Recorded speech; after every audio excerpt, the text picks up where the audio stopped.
আমি চিন্তা করলাম এই ওনার সালামটা আপনি খুশি হইবেন যে উনি আপনাকে সালাম দিতেছেন।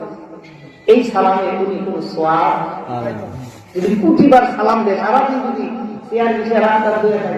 সালাম দেয় আসসালামু আলাইকুম আসসালামু আলাইকুম, কিয়ামত পর্যন্ত সালাম দিবে, তার আমল নামায় আমলের দপ্তরে একটা নেক বা সোয়াব লেখা হবে না। সুবহানাল্লাহ।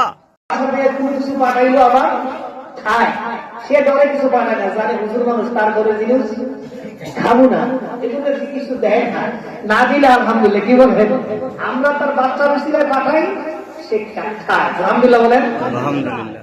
কিন্তু উনি আজকে আসার সময় ডাক্তারের দোকানে বসা আমার সালাম দিতেছে। আমি চিন্তা করলাম এই ওনার সালামটা আপনি খুশি হইবেন যে উনি আপনাকে সালাম দিতেছেন। এই সালামে উনি কোন সোয়াব যদি কোটিবার সালাম দেয়, সারাদিন যদি সালাম দেয় আসসালামু আলাইকুম আসসালামু আলাইকুম, কিয়ামত পর্যন্ত সালাম দিবে, তার আমল নামায় আমলের দপ্তরে একটা নেক বা সোয়াব লেখা হবে না। সুবহানাল্লাহ।